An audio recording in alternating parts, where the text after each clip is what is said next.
Well done on your first day of exercise. Now we're going to move on to day 2.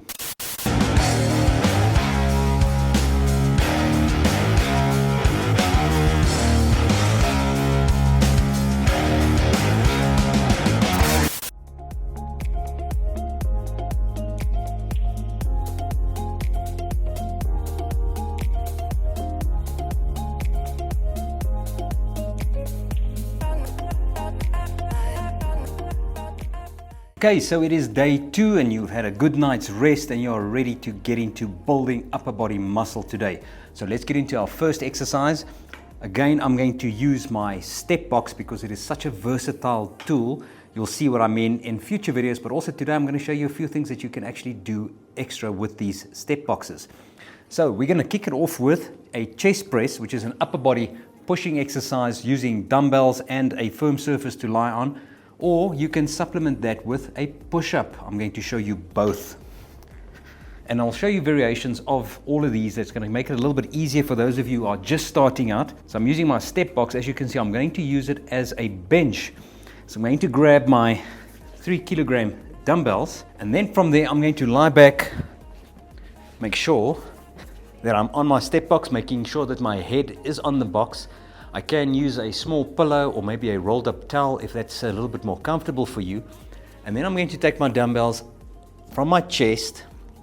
I'm going to bring them out to the side, right there, and I'm going to push up and breathe out and get those elbows locked out at the top. And from there we breathe in, get a nice stretch at the bottom and breathe out. And we repeat, breathe in and out, 3. Now, if you don't have a bench or a step box, you can do this on the floor or another surface like your bed, for instance, but the bed might be a little bit too soft. I would like for you to be able to feel the core engage and not to have too much wobble while you do this. 9 and 10. So you can do anything from 10 to 12 reps, depending on how it feels. Remember, we said we want to get a 7 out of 10 on the intensity, which means that you're really pushing until the muscles are burning and your muscles are starting to fatigue, and then it feels like, you know, you might only have a couple of what we call reps in reserve. So if you feel I've done 10 or 15 but I could still do another 10, it means that the intensity that you're training at is probably only at about 40 to 50%. So you want to feel that, oh boy, I might not be able to do another 5 reps, but I can finish this one with good form and technique. And then you know, okay, we're hitting that 6 or 7 out of 10. And also, if you slow the movement down, maybe you don't have a wide variety of dumbbells to choose from, you've only got 1 or 2 pairs, then slow the movement down. Or again, pause at the bottom, and then from there, after about a 1 or 2 second pause, you press out. And then again, you lower slowly, pause at the bottom for a few seconds, and push out. That'll actually make the movement slower, meaning the muscles have to work harder to control the weight. It's more time under tension, and therefore it increases the intensity. And relax. Sure, I can feel that burn. And then from there, we're gonna come up, and we place our dumbbells down, and we rest for 60 to 90 seconds before we do our next set. Again, we're gonna do 2 to 3 sets. So coming back to our chest presses, we're going to show you now push-up version, which we can do using our step box. And I'm gonna place the step box right there, and placing my hands almost like a tabletop push-up, which you can also do if you feel that you are not strong enough to get into the push-up position, or maybe you cannot get onto the floor. You can use a wall push-up, which I've done a video on wall push-ups before. I will leave a link up here, as well as a tabletop push-up. And from there, we're just going to place our hands outside our shoulder width, but not too far, because I want our elbows to remain close to our sides. And then from there, take a deep breath in, come down, see if you can touch your chest on the box and up. It's actually not my chest, it's actually the top part of my stomach that's touching the box, so that my elbows remain next to my side, because I don't want you to bring your elbows out like that. It's going to put a lot of strain unnecessarily on the shoulder joint. So from there, we're going to go down, breathe in and out. You can either cross your legs behind your back, or you can just keep your toes on the floor, keep the belly button nice and tight, breathe breathe in and out. Let's go for 4 more. 1, 2. This is really working a lot harder than the dumbbells because this is a full body weight exercise. And relax. Now we're going to move on to our next exercise for our upper body, and this is a pulling exercise. So we always have to balance out our exercises. Whatever we do in the front, we did a push, we got to balance that out with a back exercise, which is a pulling motion. So for our back exercise, I'm going to use a chair and one of my dumbbells. And again, you can decide how heavy you want to go. Usually you would be able to pull a lot more than what you can push. So if you've used one set of dumbbells for your chest presses, you might want to go up 1 or 2 pounds or 1 or 2 kilograms for your rowing or pulling dumbbell exercise. From there, very simple, we get into our chair position. I've got my one hand resting on the chair just so that I can lean forward without putting too much stress on my back. I'm going to let my arm hang down, and from there, I'm going to take a deep breath in, and as I breathe out, I'm going to pull my elbow up towards the ceiling as high as I can, keeping this hand pointing towards the floor so that I don't do that. Okay, so you want to pull with your elbow, indirectly or directly with the muscles of the scapula and the upper back. Okay, a little bit of lat involvement.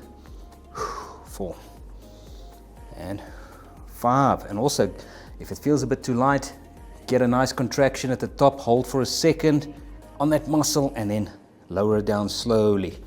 Okay, try not to swing the weight or drop it too quickly. 9, breathe in. 10, and last 5. We're gonna go for 15. 1, but you can do anything from 10 to 12 to 15. 13, and 2 more. 14, and last one, and 15. Let's swap around, other side. From there again, I'm using support. Breathe out, pull. My chest is up even though I am leaning forward. 3, 4, 5, pulling that shoulder or that elbow up towards the ceiling. 7, 8, 9. Now if you have a bench, 10, and last 5, you can place one knee on the bench. 12, last 3, 14, one more, and 15. Okay, and our next exercise is a shoulder press. So from there we're going to sit in our chair, but this time we can sit all the way back into our chair so that we've got proper back support, but still keeping the chest up, shoulders back. We're going to take our dumbbells, maybe start with a light dumbbell, maybe like 2 or 3 pounds. From there we're going to bring our hands up next to our shoulders like this, and we're going to turn them out just slightly from there. And then from there, we're going to breathe out and extend our arms above our heads. Breathe in and out. Now, if this is painful for you, for some of you who've got shoulder issues, don't use dumbbells, just use your arms. I do have a video. I will leave a link up here for those of you who've got shoulder issues and you want to get rid of your shoulder pain with any overhead activities so that you can prepare yourself for doing overhead dumbbell presses like this. 8, 9, and 10. And let's go for last 5. 1. Oh, I can feel these shoulders burning. And 2. Last 3. 3. Here we go. And 2 more. 4. And last 1. And 5. And relax. Now, if you can sit on the edge of the chair, you can do it without the back support. Maybe you are not using a chair, maybe you are using a bench or a step box, and you don't feel the need to lean up against the back of the chair. But for some of you, I know it's going to be a little bit difficult, so use the back of the chair as support. It also gives you that little bit of a slight angle leaning back so that there's a little bit of less stress on the shoulder, so that you're pushing out a little bit of an angle like that instead of a straight up angle. And that was our shoulder press. 60 to 90 seconds rest, 2 to 3 sets, and then we're going to move on to our last 2 exercises for arms. So I'm going to show you 2 exercises I do for triceps with my patients. The first one is dips. Now we got to be careful with dips. If you've got any shoulder issues or wrist issues, this is a little bit more intensive on the shoulders and the wrists, but a great exercise nonetheless. So if you can do it, Maybe start off with a very low platform, maybe take out all the blocks of your step box. But I will show you the dips, and then if it's a bit too hard for you, I will show you the alternative, which is called the Tricep Kick-back. So with the dips, we're going to place our hands on the edge of the box. I don't want you to place them too much back. That can put a lot of strain on the wrists, so place them almost at the edge of the box. And then we can play around with our feet position.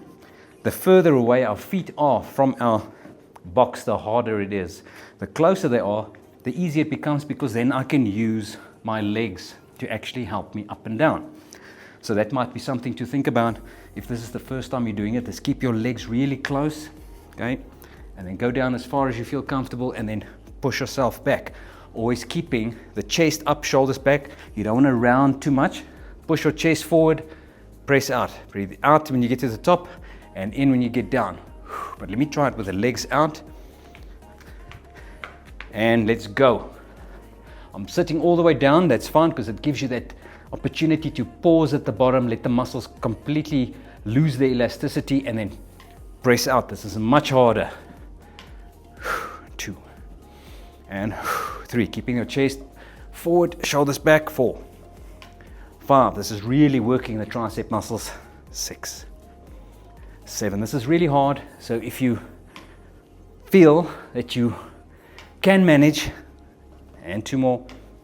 9, and last one. 10, and relax. Let's get back onto the box. And that is quite intensive, because it's pretty much your full body weight on your arms. So let's move on to kickbacks, which is the other alternative for our triceps. Same position, exactly the same position as our dumbbell rows. And from there, we're going to lift our elbow up. But this time, we're going to pause it in that position, and we're going to straighten the arm or kick out the dumbbell, hence the name kickbacks. 3. Breathe in and out. 4, 5. And you can really feel the tension on that tricep. You got to lock out the elbow. 9, 10. It's important to lock out the elbow. 11. Last one. You do not do damage to your elbows to lock out. Let's change. Other side. Chest up, bum out, shoulders back, lift the elbow, and straighten out. 1 and 2. Now it's important when you come back, don't drop or don't swing the dumbbell like that. You want to stop it every time at that bottom portion. Stop, pause for a second, and go. 5. Stop. 6, 7, 8, 9. How many would do the other side? 10. I think we did 12. 11. Always keep count. 12. And relax. And rest 60 to 90 seconds before we move on to our last arm exercise, and that is bicep curls. So for our last exercise on day 2, I'm going to head over to my chair. You could use the step box if you want.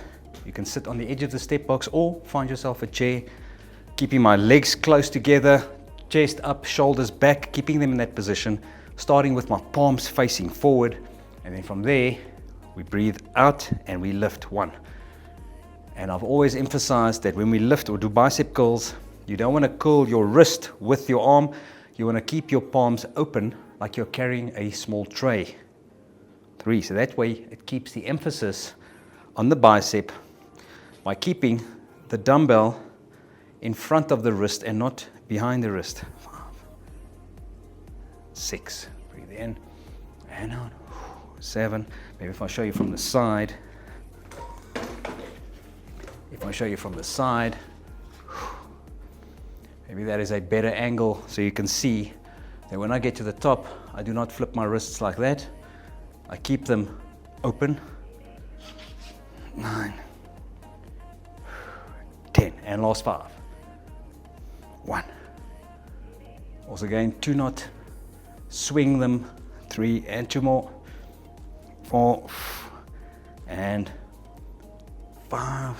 And relax. And again, we rest 60 to 90 seconds before we do our second and third exercise. So that was our exercises for day 2. Let's move on to exercises for day 3.